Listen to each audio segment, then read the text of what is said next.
বড়লোকের মেয়ে হয়ে জন্মে আমার যেন মাঝে মধ্যে মনে হয় অনেক বড় ভুল করে ফেলেছি। কারণ আমার বান্ধবীরা যে কোনো কিছু ঘটলেই আমাকে সবসময় বলে, তুই তো বড়লোকের মেয়ে, তোর ব্যাপারই আলাদা, আমাদের সঙ্গে তোর খাপ খাবে না। প্রথম প্রথম এই কথাগুলোকে মজার ছলেই নিতাম, কিন্তু যখন দেখলাম তারা প্রত্যেকবারই আমাকে একই কথা বলে, প্রত্যেক কথায় তুই তো বড়লোকের মেয়ে, এই কথা বলে আমাকে দাগিয়ে দেয়, তখন আমার সত্যি খুব খারাপ লাগে। হ্যাঁ, আমার বাবা বড়লোক, কিন্তু আমি একটা জিনিস জানি, যেটা হলো আমার বাবা কাউকে ঠকিয়ে বড়লোক হয়নি। আমার বাবা নিজের যোগ্যতায় বড়লোক হয়েছে। সেদিন কলেজে আমার সেই সব বান্ধবীদেরকে বললাম, চল একসাথে বসেই টিফিন করি। আমি টিফিন এনেছি, অনেকটাই দিয়েছে মা, সকলের হয়ে যাবে বুঝলি। তারাও বলল ঠিক আছে, চল, তুই যখন দিবি বলছিস। আমি টিফিনটা বের করলাম, অনেকটাই এগ চাউমিন করে দিয়েছিল আমার মা। সবাইয়ের সঙ্গে বসে খেতে লাগলাম। তখনই আমার এক বান্ধবী বলল, আর ভাই তোর ব্যাপারই আলাদা, আজকের এগ চাউমিন কালকের চিকেন চাউমিন, তোর তো ব্যাপারই আলাদা ভাই, বড়লোকের মেয়ে, তোর সঙ্গে আমাদের ঠিক খাপ খায় না। বারবার এই একই কথা শুনতে শুনতে সত্যি আমি ভীষণ বিরক্ত ছিলাম। সে যখন এই কথাটা তুলল, আর সব বান্ধবীরা তাকে সমর্থন জানালো। আমি আর চুপ থাকলাম না, সব সময় মুখ বন্ধ করে থাকি, হেসে উড়িয়ে দিই। কিন্তু সেদিন আমি আর চুপচাপ ছিলাম না। আমি তাকে বললাম, আচ্ছা, আমি বড়লোকের মেয়ে বলে কি তোদের সঙ্গে কোনোদিন খারাপ ব্যবহার করেছি? নাকি কখনো কোনো জিনিস নিয়ে তুলনা দিয়েছি যে তোদের এগুলো নেই কিন্তু আমার আছে? এরকম কখনো কি বলেছি? তাদের মধ্যে থেকে একজন বলল, না সেটা বলিসনি। আমি বললাম, তাহলে তোরা সবসময় কেন আমাকে এই কথা বলিস? বড়লোকের মেয়ে হয়েও কি আমার মনে সেই অহংকারটা তোরা দেখেছিস? যদি তাই থাকতো, তাহলে এই টিফিন এনে তোদের সবাইকে নিয়ে ডেকে একসাথে খেতাম না। আমার এই কথা শুনে ওরা সবাই চুপ করে রইল।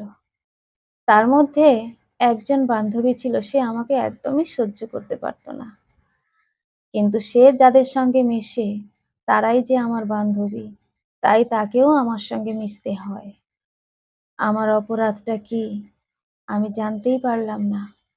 শুধু যদি বড়লোক হওয়াটাই অপরাধ হয়, তাহলে তো আমার কিচ্ছু করার নেই, আমি চাইলেও সেটা শুধরে নিতে পারবো না। আমার সেই বান্ধবী বলল, এসব তো লোক দেখানি, যাতে সবাই তোকে একটু প্রশংসা করে। প্রশংসা শোনার জন্য অনেক মানুষ কত নিচে নামতে পারে সে আমার জানা আছে। আমি তখন বললাম, তাহলে তোদেরকে খেতে ডেকে বোধহয় আমি অনেক নীচ কাজ করলাম বল? অথচ এই বান্ধবীগুলোর কাছ থেকে আমি জানতে পেরেছি, যে বান্ধবী আমাকে একদমই দেখতে পারে না, তার বাবার নিজের কোনো রোজগার নেই। কারণ তার মামারা বড়লোক, তার দাদু সমস্ত কিছু পাঠিয়ে দেয় মেয়ের বাড়িতে, আর সেই টাকায় বসে বসে আমার সেই বান্ধবীর বাবা খায়। তার মুখে এরকম কথা শুনলে কার না বিরক্তি হয়? আমি তাকে বললাম, দেখ, একটা কথা বলি, আমার বাবা না গরিব ঘরেই জন্মেছিল। আমার দাদু চাষবাস করতো।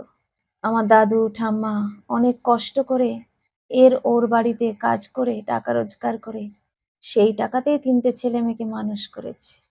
আমার বাবা, জেঠু আর আমার পিসি, তিনজনেই অনেক কষ্ট করে পড়াশোনা করেছে। আজ তারা কেউ ডাক্তার, কেউ ইঞ্জিনিয়ার, কেউ টিচার। আমার বাবা ডাক্তার হয়েছে, আমার জেঠু ইঞ্জিনিয়ার, আর আমার পিসিমা টিচার। জীবনে অনেক কষ্ট করে বড় হয়েছে। ছোটবেলায় একবেলা খেতে পেত, একবেলা খেতে পেত না। তারা আজ নিজেদের যোগ্যতায় আজ এই জায়গায় এসে পৌঁছেছে।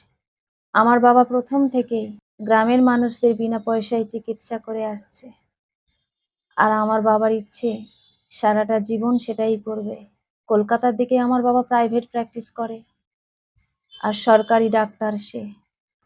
সুতরাং রোজগার তো হবেই, আমার বাবা যদি কাউকে ঠকিয়ে বড়লোক হতো বা কারোর টাকায় বসে বসে খেয়ে বড়লোক হতো, তাহলে তোদের এই কথাটা মানাতো।